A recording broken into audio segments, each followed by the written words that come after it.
Law will take its own course অন্যদের বেলায় ওনারা যাদের উপর রেগে আছেন তাদের বেলায় law will take its own course. আর এবার হচ্ছে রাজনীতি দিয়ে জবাব দেবে। কিসের রাজনীতি দিয়ে জবাব দেবে? কেন রাজনীতি দিয়ে জবাব দেবে?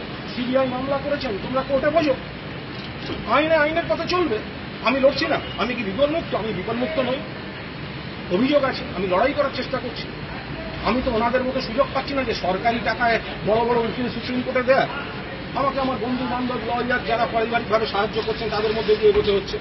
সরকারি কোষাগারকে ব্যবহার করে এই তদন্তকে প্রভাবিত করার চেষ্টা হচ্ছে।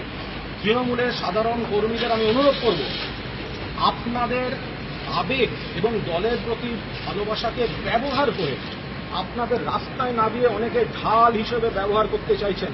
যারা তৃণমূল কর্মী তারা নেতাদের এই প্ররোচনায় পা দেবেন না। সিবিআইকে সিবিআইয়ের মতো তদন্ত করতে দিন।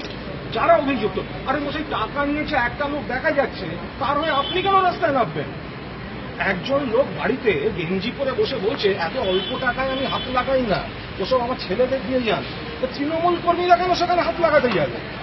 একজন বলছে আমি ডলারেই নিই। তৃণমূল কর্মীরা অনেক যারা গ্রামের ছেলে তারা ডলারটা দেখেছেন, সুতরাং তারা কেন তাদের জন্য রাস্তায় নামতে যাবেন? কিছু দুর্নীতিগ্রস্ত লোক, মিথ্যাবাদী, নির্লজ্জ, বেহায়া, সুবিধাবাদী, এরা তৃণমূল কর্মীদের আবেগকে ব্যবহার করে নিজেদের ঢাল হিসেবে ব্যবহার করতে চাইছে, জনজীবনকে ডিস্টার্ব করতে চাইছে। দেখুন, ভোটে জেতার রেজাল্ট আলাদা। যদি কেউ বলে আমরা তো ভোটে জিতে এসেছি, ভোট আর আইন আদালত আলাদা। মানুষকে পাইয়ে দেওয়া হচ্ছে, সুযোগ দেওয়া হচ্ছে, মানুষ ভোট দিচ্ছেন। তার সঙ্গে কে কি অপরাধ করলো আর ভোটের লড়াই, এই দুটোকে মেশানো ঠিক নয়। একজন তো অধ্যাপক সৌগত রায় টাকা নিচ্ছে কার কাছ থেকে সেটাই জানে না। আগে টাকাটা নিচ্ছেন, তারপর বলছেন আপনার কোম্পানির নামটা যেন কি।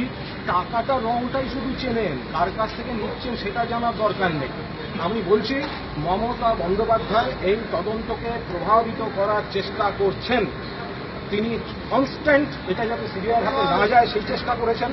সরকারি কোষাগার মিসইউজ করেছেন, দোষীদের নির্দোষ বলেছেন, তদন্ত সম্পর্কে একবার এক এক রকম কথা বলেছেন। একবার বলেছেন জাল ভিডিও, একবার বলছেন অনুদান, একবার বলছেন এই, একবার বলছেন ওই।